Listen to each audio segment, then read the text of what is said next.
ಓಂ ವಿಕಾರ ಶಬ್ದಾನ್ನೇತಿ ಚೇನ್ನ ಪ್ರಾಚುರ್ಯಾತ್ ಓಂ ಪ್ರಚುರಾನಂದತ್ವಾಧ್ಯಾನಂದಮಯ ನತು ತದ್ವಿಕಾರಿತ್ವಾತ್. ಅನ್ನಮಯ, ಪ್ರಾಣಮಯ, ಮನೋಮಯ, ವಿಜ್ಞಾನಮಯ, ಆನಂದಮಯ ಅಂತನ್ನುವುದೇನಿದೆ, ಈ ಐದು ಕೂಡ ಬ್ರಹ್ಮನ ರೂಪಗಳೇ. ಮತ್ತು ಈ ಏಕಮೇವಾದ್ವಿತೀಯಂ ಬ್ರಹ್ಮ ಅಂತ ಬ್ರಹ್ಮನ ಬಗ್ಗೆ ವರ್ಣನೆ ಇದೆ. ಅದರಿಂದ ಒಬ್ಬನೇ ಬ್ರಹ್ಮನಿಗೆ ಈ ಐದು ರೂಪಗಳು ಬರೋದು ಹೇಗೆ ಅಂತ ಅವ್ರದ್ದು ಪ್ರಶ್ನೆ. ಬ್ರಹ್ಮ ಅನೇಕ ಆಗಿಬಿಡ್ತಲ್ಲ ಅಂತ. ಅದಕ್ಕೆ ಉತ್ತರ ನಾವು ಹೇಳಿದ್ದೀವಿ. ಏಕಸ್ಯೇವ ಬ್ರಹ್ಮಣ ಬಹುರೂಪತ್ವೇನ. ಬ್ರಹ್ಮ ಮೂಲತಃ ಹೊಂದಿರಬಹುದು, ಆದರೆ ತನ್ನ ಇಚ್ಛಾಶಕ್ತಿಯಿಂದ ಅದು ಬಹುರೂಪವನ್ನು ತಾಳಬಹುದು. ಬಹುರೂಪತ್ವವನ್ನು ತಾಳಿದ ಮಾತ್ರಕ್ಕೆ ಅದರ ಮೂಲ ವ್ಯಕ್ತಿತ್ವದಲ್ಲೇನೂ ಭೇದ ಬರೋದಿಲ್ಲ. ಬಹುರೂಪತ್ವೇನ ಪಂಚತ್ವ ಉಪಪತ್ಯ ಶ್ರುತಿ ಅವಿರೋಧಾತ್ ಏಕಮೇವಾದ್ವಿತೀಯಂ ಬ್ರಹ್ಮ ಅನ್ನುವಂಥ ವೇದವಾಕ್ಯದ ವಿರೋಧವನ್ನು ಕೂಡ ನಾವು ಪರಿಹಾರ ಮಾಡ್ಕೊಳ್ಬಹುದು ಅಂತ ಈ ಹಿಂದೆ ತೋರಿಸಿದ್ದಾರೆ. ಅನ್ಯೇತು ಆನಂದಮಯ ಏವ ಬ್ರಹ್ಮ ತದ್ಘಟಮಯ ಏವ ಪ್ರಾಚುರ್ಯಾರ್ಥತ ಇತಿ ಕಲ್ಪಯಂತಿ ತದಯುಕ್ತ ಮಿಥ್ಯಾಹ. ರಾಮಾನುಜರ ಪಕ್ಷದಲ್ಲಿ ಹೀಗೆ ಅಭಿಪ್ರಾಯಪಡ್ತಾರೆ. ಆನಂದಮಯ, ಪ್ರಾಣಮಯ, ಅನ್ನಮಯ, ಮನೋಮಯ, ವಿಜ್ಞಾನಮಯ ಅಂತ ಏನಿದೆ, ಅದರಲ್ಲಿ ಆನಂದಮಯ ಅಂತನ್ನುವುದು ಒಂದೇ ಬ್ರಹ್ಮ. ಅಲ್ಲಿ ತದ್ಗತ ಮಯಟ್, ಅಲ್ಲಿರುವಂಥ ಮಯಟ್ ಪ್ರತ್ಯಯ ಏನಿದೆ ಅದಕ್ಕೆ ಮಾತ್ರ ಪ್ರಚುರ ಅಂತ ಅರ್ಥ. ಇನ್ನು ಉಳಿದಕ್ಕೆಲ್ಲದಕ್ಕೂ ಕೂಡ ಒಂದಕ್ಕೆ ಜೀವ ಅಂತ ಅರ್ಥ, ಇನ್ನು ಮೂರಕ್ಕೆ ಕೋಶ ಅಂತ ಅರ್ಥ. ವಿಜ್ಞಾನಮಯ ಅಂದರೆ ಜೀವ ಅಂತ ಅವರು ಅರ್ಥ ಮಾಡ್ತಾರೆ. ಇದು ಸರಿಯಲ್ಲ, ಆಚಾರ್ಯ ಅದನ್ನು ನಿರಾಕರಿಸ್ತಾರೆ ಭಾಷ್ಯವಾಕ್ಯದಲ್ಲಿ. ನಚ ಪೃಥಕ್ ಕಲ್ಪನಾಯುಕ್ತ ಭಾಷ್ಯವಾಕ್ಯ. ಐದೂ ಕೂಡ ಬ್ರಹ್ಮನ ರೂಪ ಅಂತ ಹೇಳಬೇಕೇ ಹೊರತು ಪೃಥಕ್ ಕಲ್ಪನಾ, ಒಂದು ಬ್ರಹ್ಮನ ರೂಪ ಮತ್ತೊಂದು ಬ್ರಹ್ಮನ ರೂಪ ಅಲ್ಲ ಅಂತ ಹೀಗೆ ಅದನ್ನ ಅಂಗೀಕರಿಸೋದು ಉಚಿತ ಅಲ್ಲ. ಎಲ್ಲವೂ ಕೂಡ ಒಟ್ಟಿಗೆ ಪಠಿತ ಆದ್ಮೇಲೆ ಎಲ್ಲದಕ್ಕೂ ಕೂಡ ವಿಕಾರ ಅಂತ ಅರ್ಥ ಇರಬೇಕು, ಅಥವಾ ಎಲ್ಲದಕ್ಕೂ ಕೂಡ ಪ್ರಚುರ ಅಂತ ಅರ್ಥ ಇರಬೇಕು. ಒಂದೊಂದು ಕಡೆ ಒಂದೊಂದು ರೀತಿಯಾದ ಅರ್ಥ ಇರೋದು ಸರಿಯಲ್ಲ ಅಂತ ಅದರ ಅಭಿಪ್ರಾಯ.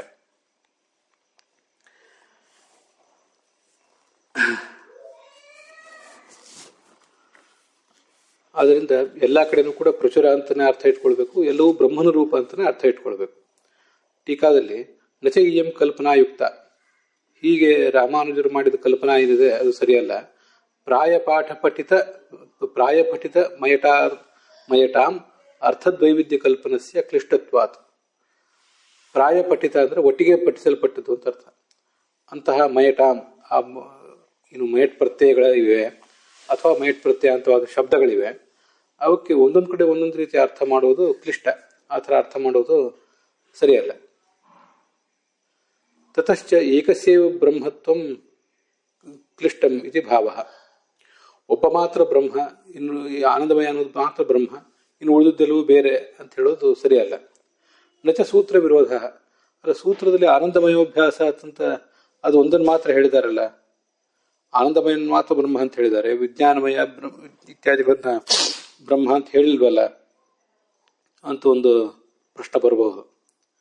ಹಾಗಲ್ಲ, ಅದೆಲ್ಲದಕ್ಕೂ ಕೂಡ ತಾತ್ಪರ್ಯ ಅದೇ ಇದೆ. ಸೂತ್ರಕಾರರ ತಾತ್ಪರ್ಯ ಹಾಗೇ ಇದೆ. ಯದಾ ಖಲು ಬ್ರಹ್ಮಶಬ್ದಾತ್ ಆನಂದಮಯಸ್ಯ ಬ್ರಹ್ಮತಾಂ ಅಸಾಧಯತ್ ಸೂತ್ರಕಾರಃ ತದಾ ಬ್ರಹ್ಮಶಬ್ದವತಾಂ ಅನ್ನಮಯಾದೀನಾಂ ಚ ಬ್ರಹ್ಮತಾಂ ಅನುಜಜ್ಞೆ. ಸೂತ್ರಕಾರರು ಆನಂದಮಯ ಬ್ರಹ್ಮಶಬ್ದ ಅಂತ ತೋರಿಸಿಕೊಟ್ರು. ಯಾಕಂದ್ರೆ ಬ್ರಹ್ಮಶಬ್ದ ಇರೋದ್ರಿಂದ ಆನಂದವನ್ನು ಬ್ರಹ್ಮ ತಿಳ್ಕೊಂಡ್ರೆ ಏನು ಫಲ ಆಗ್ತದೆ ಅಂತ ಅನ್ನೋದನ್ನ ಅಲ್ಲಿ ವಿವರವಾಗಿ ತೋರಿಸಿಕೊಟ್ಟಿದ್ದಾರೆ. ಹೀಗೆಲ್ಲ ಅವ್ರು ತೋರಿಸಿಕೊಟ್ಟದ್ದಾದ ಮೇಲೆ ಬ್ರಹ್ಮಶಬ್ದವತಾಂ, ಬ್ರಹ್ಮಶಬ್ದವನ್ನು ಒಳಗೊಂಡಿರುವಂತಹ ಅಂದ್ರೆ ಬ್ರಹ್ಮಶಬ್ದದ ಜೊತೆಗಿರುವಂತಹ ಅನ್ನಮಯಾದಿ ಶಬ್ದಗಳೇನಿವೆ ಅವು ಕೂಡ ಅವರು ಎಲ್ಲರೂ ಕೂಡ ಬ್ರಹ್ಮರೇ ಆಗಬೇಕು. ಅನ್ನಮಯ ಶಬ್ದದಿಂದ ಪ್ರತಿಪಾದ್ಯರಾದವರು ಕೂಡ ಬ್ರಹ್ಮರೇ ಆಗಬೇಕು ಅಂತ ಅನುಜಜ್ಞೆ ಅವರು ಅದಕ್ಕೆ ವ್ಯಾಸರು ಸಮ್ಮತಿ ತೋರಿಸಿದ್ದಾರೆ. ಅವರು ಪ್ರತ್ಯೇಕವಾಗಿ ಸಮ್ಮತಿ ತೋರಿಸಬೇಕಾದ ಅಗತ್ಯ ಇಲ್ಲ ಅಂತ ಅದರ ಅಭಿಪ್ರಾಯ. ತಥೈವ ದ್ವಿತೀಯಂ ಸೂತ್ರಂ ನೇಯಂ ಅನ್ಯಥಾ ಅನ್ನಮಯಾದಿಷು ಸನ್ನಪಿ ಬ್ರಹ್ಮಶಬ್ದೋ ಬ್ರಹ್ಮತಾಂ ಅಸಾಧಯತ್. ದ್ವಿತೀಯ ಸೂತ್ರಂ ಅಂತಿದೆ. ದ್ವಿತೀಯ ಸೂತ್ರಂ ಅಂದರೆ ವಿಕಾರ ಶಬ್ದ ಅನ್ಯತಿ ಚೇನ್ನ ಪ್ರಾಚುರ್ಯಾತ್ ಅನ್ನೋದು ದ್ವಿತೀಯ ಸೂತ್ರ. ಮೊದಲನೇ ಸೂತ್ರ ಆನಂದಮಯೋಭ್ಯಾಸ ಅಂತ, ಅದು ಒಂದೂ ಎರಡನೇ ಸೂತ್ರ ಅಂತ ಹೇಳೋದು ಯಾಕಂದ್ರೆ ಆನಂದಮಯ ಅಧಿಕರಣವನ್ನು ದೃಷ್ಟಿಯಲ್ಲಿ ಇಟ್ಟುಕೊಂಡು. ಈ ದ್ವಿತೀಯ ಸೂತ್ರ ಅಂತ ಅನ್ನೋದು ನೇಯಂ ಅನ್ಯಥಾ ಅನ್ನಮಯಾದಿಷು ಸನ್ನಪಿ ಬ್ರಹ್ಮಶಬ್ದ ಬ್ರಹ್ಮತಾಂ ಅಸಾಧಯನ್. ಈಗ ಅನ್ನಮಯ ಇತ್ಯಾದಿ ಶಬ್ದಗಳಿವೆ, ಅಲ್ಲೂ ಕೂಡ ಬ್ರಹ್ಮಶಬ್ದ ಇದೆ. ಅದಕ್ಕೆ ಬ್ರಹ್ಮತ್ವ ಒಂದು ವೇಳೆ ಬರದೇ ಹೋದರೆ, ಅನ್ನಮಯ, ಪ್ರಾಣಮಯ, ಮನೋಮಯ, ವಿಜ್ಞಾನಮಯ ಈ ನಾಲ್ಕಕ್ಕೆ ಒಂದು ವೇಳೆ ಬ್ರಹ್ಮತ್ವ ಬರದೇ ಹೋದರೆ, ಅಂದರೆ ಇವು ಬ್ರಹ್ಮನನ್ನೇ ಹೇಳದೆ ಹೋದರೆ, ಇವು ಬ್ರಹ್ಮನನ್ನು ಹೇಳುವುದಿಲ್ಲ ಅಂತ ಆದಮೇಲೆ ಆನಂದಮಯ ಆದರೂ ಕೂಡ ಬ್ರಹ್ಮ ಅಂತ ತೀರ್ಮಾನ ಮಾಡೋದು ಹೇಗೆ? ಕಥಂ ಆನಂದಮಯಸ್ಯಾಪಿ ಸಾಧಯೇತ್ ಕಥಂಚ ಅನ್ನಮಯಾದಿಷು ಸ್ಥಿತಃ. ಆ ಅನ್ನಮಯಾದಿಗಳಲ್ಲಿರುವಂತಹ ಮಯಟ್ ಶಬ್ದ, ಅನ್ನಮಯಾದಿಗಳಲ್ಲಿ ಅಂದರೆ ಅನ್ನಮಯ ಮೊದಲಾದ ಶಬ್ದಗಳಲ್ಲಿರುವಂತಹ ಮೇಟ್ ಶಬ್ದ ಇದೆಯಲ್ಲ, ಅದು ಪ್ರಾಚುರ್ಯಾರ್ಥತಾಂ ಅಲಭಮಾನ. ಅದಕ್ಕೊಂದು ವೇಳೆ ಪ್ರಚುರ ಅಂತ ಅರ್ಥ ಇಲ್ಲದೆ ಹೋದರೆ, ಅನ್ನಮಯ, ಪ್ರಾಣಮಯ, ಮನೋಮಯ, ವಿಜ್ಞಾನಮಯ ಈ ಎಲ್ಲ ಕಡೆ ನೀವು ರಾಮಾನುಜರು ವಿಕಾರ ಅಂತ ಒಂದು ವೇಳೆ ಅರ್ಥ ಇಟ್ಕೊಳ್ಳೋದಾದ್ರೆ, ವಿಕಾರ ಅಂತ ಅರ್ಥ ಇಟ್ಕೊಂಡು ಅದು ಕೋಶಗಳನ್ನು ಹೇಳ್ತದೆ ಅಂತ ಅರ್ಥ ಇಟ್ಕೊಳ್ಳೋದಾದ್ರೆ, ಆವಾಗ ಆನಂದಮಯೇ ಶ್ರುತಃ ಕಥಂ ಲಭೇತ. ಆನಂದಮಯ ಶಬ್ದದಿಂದ ವಾಚ್ಯವಾದ ತತ್ವದಲ್ಲಿ ಅದೇ ಆನಂದಮಯ ಅಂತ ಶಬ್ದ ಬಂದಾಗ ಹಿಂದೆ ವಿಕಾರ ಅಂತ ಅರ್ಥ ಇಟ್ಕೊಂಡ್ರಿ, ಪ್ರಾಚುರ್ಯ ಅನ್ನೋ ಅರ್ಥವನ್ನ ನೀವು ಬಿಟ್ರಿ. ಪ್ರಾಚುರ್ಯಾರ್ಥತಾಂ ಅಲಭಮಾನ, ಪ್ರಾಚುರ್ಯ ಎಂಬ ಅರ್ಥ ಅಲ್ಲಿ ಸಿಗಲಿಲ್ಲ. ಅದು ಅಲ್ಲಿ ಸಿಗದೆ ಹೋದ್ರೆ ಆನಂದಮಯ ಅನ್ನೋದ್ರ ಜೊತೆಗೆ ಸಿಗೋದು ಹೇಗೆ? ಅದಕ್ಕೇನಾದ್ರೂ ಒಂದು ವಿಚಾರ, ಒಂದು ವ್ಯತ್ಯಾಸ ಇರಬೇಕಲ್ಲ. ನಚ ಅಸ್ತಿ ತತ್ರ ಬಾಧಕ ವಿಶೇಷ ಸ್ಥಿತಃ ನಚ ತತ್ರ ಬಾಧಕ ವಿಶೇಷ ಸ್ಥಿತಃ ಬ್ರಹ್ಮಶಬ್ದ ಪ್ರಾಚುರ್ಯಾರ್ಥದ ಅಲಭಮಾನ ಆನಂದಮಯೇ ಶ್ರುತೋ ಲಭೇತ. ಏನಾದರೂ ಒಂದು ಬಾಧಕ ಇದ್ರೆ ಐದಕ್ಕೂ ಕೂಡ ಒಟ್ಟಾಗಿ ಬ್ರಹ್ಮಶಬ್ದವನ್ನು ಪ್ರಯೋಗ ಮಾಡಿದ್ದಾರೆ. ಹಾಗಿರುವಾಗ ಒಂದಕ್ಕೆ ಬೇರೆ ಅರ್ಥ ಮಾಡಬೇಕು, ಇನ್ನೂ ಮೂರಕ್ಕೆ ಬೇರೆ ಅರ್ಥ ಮಾಡಬೇಕು ಅಂತ ಅನ್ನೋದಕ್ಕೆ ಏನಾದರೂ ಒಂದು ಅರ್ಥ ಸಿಗಬೇಕಲ್ಲ. ಅಂಥದ್ದೇನಾದರೂ ಬಾಧಕನೂ ಕೂಡ ಸಿಗ್ತಾ ಇಲ್ಲ. ನಚತತ್ರ ಬಾಧಕ ವಿಶೇಷ ಏನ ದ್ವೈವಿಧ್ಯಂ ಕಲ್ಪೇತ ಅಂತ ಯಾವುದೇ ಬಾಧಕನೂ ಕೂಡ ಇಲ್ಲ. ಆದ್ರಿಂದ ಅದನ್ನ ಅಲ್ಲಿ ಈ ಥರ ಬೇರೆ ಬೇರೆ ಥರದ ಅರ್ಥ ಮಾಡಲಿಕ್ಕೆ ಯಾವುದೇ ಕಾರಣ ಇಲ್ಲ ಅಂತ ಅದ್ರ ತಾತ್ಪರ್ಯ. ಕೆ.ಟಿ. ಪಾಂಡುರಂಗಿ ಆಚಾರ್ಯರಿಂದ ಸಂಪಾದಿತವಾದ ಪುಸ್ತಕ ಅದು 2015ನೇ ಇಸ್ವಿ ನಂತರ 15ನೇ ಇಸ್ವಿಯಲ್ಲಿ ಪ್ರಕಟ ಆಗಿರುವ ಪುಸ್ತಕದಲ್ಲಿ ಇಲ್ಲೊಂದು ದೋಷ ಇದೆ. ಆ ದೋಷವನ್ನು ತಿದ್ದುಕೊಳ್ಬೇಕು. ಸ್ವಲ್ಪ ಹಿಂದಿಂದ ವಾಕ್ಯ ಓದ್ತೇನೆ, ತತ್ವಪ್ರಕಾಶಕಾದ ವಾಕ್ಯ. ತಥೈವ ದ್ವಿತೀಯಂ ಸೂತ್ರಂ ನೇಯಂ, ಅಲ್ಲಿಂದ ಓದ್ತೇನೆ.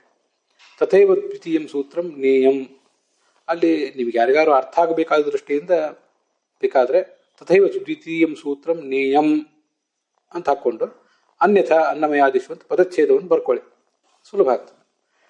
ಅಂತ ಈ ವಾಕ್ಯ ಸ್ವರೂಪ ಹೀಗೆ: ತಥೈವ ದ್ವಿತೀಯಂ ಸೂತ್ರಂ ನೇಯಂ ಅನ್ಯಥಾ ಅನ್ನಮಯಾದಿಷು ಸನ್ನಪಿ ಬ್ರಹ್ಮಶಬ್ದ ಬ್ರಹ್ಮತಾಂ ಅಸಾಧಯನ್ ಕಥಂ ಆನಂದಮಯಸ್ಯಾಪಿ ಸಾಧಯೇತ್ ಕಥಂ ಚ ಅನ್ನಮಯಾದಿಷು ಸ್ಥಿತಃ ಮಯಟ್ ಶಬ್ದಃ ಪ್ರಾಚುರ್ಯಾರ್ಥತಾಂ ಅಲಭಮಾನಃ ಆನಂದಮಯೇ ಶ್ರುತೋ ಲಭೇತ. ಇಷ್ಟು ವಾಕ್ಯ ಇರಬೇಕು. ಇದಾದ್ಮೇಲೆ ನಚ ಅಸ್ತಿ ತತ್ರ ಬಾಧಕ ವಿಶೇಷ ಏನ ದ್ವೈವಿಧ್ಯಂ ಕಲ್ಪೇತ ಅಂತ ಹೀಗೆ ವಾಕ್ಯ ಇರಬೇಕು. ಇದರ ಬದಲು ನಾನು ಈಗ 15ನೇ ಇಸ್ವಿಯಲ್ಲಿ ಪ್ರಕಟ ಆಗಿರುವ ಪುಸ್ತಕ ಕೆ.ಟಿ. ಪಾಂಡುರಂಗಿ ಆಚಾರ್ಯರು ಅಂತ ಹೇಳಿದ್ನಲ್ಲ, ಅಲ್ಲಿ ಆನಂದಮಯೇ ಶ್ರುತೋ ಲಭೇತ ಅದಾದ ಮೇಲೆ ನಚಾಸ್ತಿ ತತ್ರ ಬಾಧಕ ವಿಶೇಷ ಅದಕ್ಕಿಂತ ಮುಂಚೆ ಒಂದು ತಪ್ಪು ವಾಕ್ಯ ಸೇರ್ಕೊಂಡಿದೆ. ಆ ತಪ್ಪು ವಾಕ್ಯದಲ್ಲಿ ಮುಂದಿನ ವಾಕ್ಯದ ಒಂದು ಭಾಗ, ಹಿಂದಿನ ವಾಕ್ಯದ ಒಂದಿಷ್ಟು ಭಾಗ ಎಲ್ಲ ಸೇರ್ಕೊಂಡು ಬಿಟ್ಟಿದೆ. ಆ ವಾಕ್ಯಕ್ಕೆ ಏನು ಅರ್ಥವೂ ಇಲ್ಲ. ನಚಾಸ್ತಿ ತತ್ರ ಬಾಧಕ ವಿಶೇಷ ಸ್ಥಿತಃ ಮಯಟ್ ಶಬ್ದ ಪ್ರಾಚುರ್ಯಾರ್ಥತಾಂ ಅಲಭಮಾನಃ ಆನಂದಮಯೇ ಶ್ರುತೋ ಲಭೇತ, ಇದನ್ನ ಹೊಡೆದು ಹಾಕ್ಕೊಂಡ್ಬಿಡಿ. ಇದಕ್ಕೆ ನಾವು ಈ ಥರ ಹೇಳುವಾಗ ತೆರಗುಂಡಿ ಗೋಪಾಲಕೃಷ್ಣಾಚಾರ್ಯರು ಅನುವಾದಿಸಿದ ಪುಸ್ತಕ ನೋಡಿದ್ದೀವಿ, ಹಾಗೆ ಪುರಾಣಿಕಾಚಾರ್ಯರು ಕನ್ನಡಕ್ಕೆ ಅನುವಾದಿಸಿದ ಪುಸ್ತಕನೂ ನೋಡಿದ್ದೀವಿ. ಆದ್ದರಿಂದ ನಡುವಿರುವ ಆ ವಾಕ್ಯವನ್ನು ಹೊಡೆದು ಹಾಕ್ಕೊಂಡ್ಬಿಡಿ. 15ನೇ ಇಸ್ವಿಗಿಂತ ಮುಂಚೆ ಸಂಪಾದಿತವಾಗಿರುವ ಪುಸ್ತಕ ಕೆ.ಟಿ. ಪಾಂಡುರಂಗಿ ಆಚಾರ್ಯರು, ಅದರಲ್ಲಿ ಹಾಗೆ ದೋಷ ಇರಲಿಕ್ಕಿಲ್ಲ. ದೋಷ ಇಲ್ಲದೆ ಹೋದ್ರಂತೂ ತಲೆ ಕೆಡಿಸ್ಕೋಬೇಕಾದ್ದಿಲ್ಲ. ದೋಷ ಇದ್ರೆ ಅದನ್ನು ಹೊಡೆದಾಕ್ಕೊಳ್ಬೇಕು, ಪುಸ್ತಕ ಇಟ್ಕೊಂಡು ಇದನ್ನು ಶ್ರವಣ ಮಾಡುವವರು. ಅಂತೂ ಒಟ್ಟಾರೆ ಹೀಗೆ ಏನೂ ಬಾಧಕ ಇಲ್ಲ. ಏನಾದರೂ ವಿಶೇಷ ಕಾರಣ ಇದ್ದರೆ ಒಟ್ಟಿಗೆ ಪಠಿತವಾಗಿರುವ 5ಕ್ಕೆ ಒಂದು ಕಡೆ ಒಂದು ರೀತಿ ಅರ್ಥ, ಇನ್ನೊಂದು ಕಡೆ ಇನ್ನೊಂದು ರೀತಿ ಅರ್ಥ ಮಾಡಬಹುದು. ಇಲ್ಲದೆ ಹೋದರೆ ಹೀಗೆ ವ್ಯತ್ಯಸ್ತವಾದ ಅರ್ಥವನ್ನು ಮಾಡುವುದು ಸರಿಯಲ್ಲ. ಎಲ್ಲ ಕಡೆನೂ ಬ್ರಹ್ಮ ಅಂತಲೇ ಅರ್ಥ ಮಾಡಬೇಕು ಅಂತ ತಾತ್ಪರ್ಯ. ಅಲ್ಲಿಗೆ ಇವತ್ತಿನ ಈ ಭಾಗ ಸಮಾಪ್ತವಾಗಿದೆ.